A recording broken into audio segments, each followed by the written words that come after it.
We're out here. It's the middle of July 2020. COVID's on the rise again. Black Lives Matter, or so we say they do. Well, let's talk about it. Well, let me talk about it and how I feel.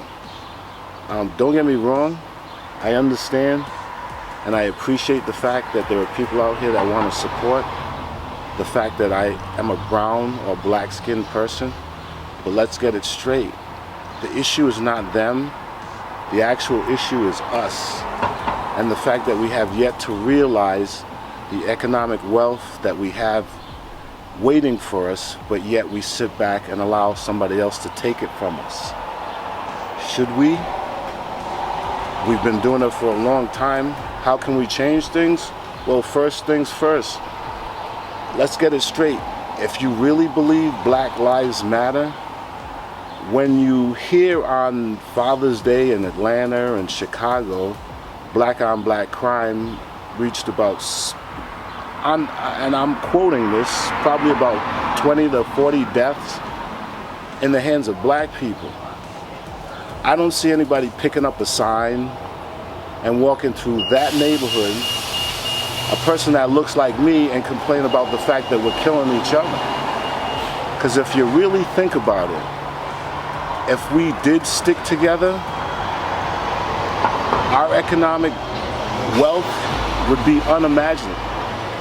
But yet we decide to sit back and wait for what some people call reparations and a handout, which we knew we weren't going to get in the first place, or wasn't even considering to give us anything in the first place. So my thing is, I charge you this, instead of worrying about that, why don't we focus on, and I'll give you an example, in every major city in America, if you look, they have a Chinatown, they have a Little Italy, or Spanish quarters, but it's very hard to find a Chamber of Commerce and see how many areas in the United States that are predominantly black owned businesses and a corner where they produce. We don't have that. So what we need to think about is actually creating a system that allows us to borrow from each other, create economic wealth through buying property, commercial as well as residential, and putting our own people in there and giving them something to feel comfortable about, raising our level of education, actually pulling our pants up and going to work, and worrying about actually earning for a family and providing for their future. No jewelry involved, no high-priced vehicle. Sit down and actually get an education and start producing.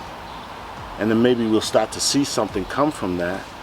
And then we won't have to worry about the approval of the man, or how some people call it, the man. You don't need approval. The approval that you need is from each other. The fact that we're helping each other. Instead of worrying about what the other brother got in our music, displaying I'll take your girl, or how much jewelry I got, or how much cash I have in my pocket. Why don't we talk about accelerating our bank accounts, balances, property ownership, entrepreneurship? These are the things that we need to direct ourselves in. You know, we're constantly burning our own communities down instead of building them up. Those are the things we really need to think of. But then again, I'm just telling you my opinion.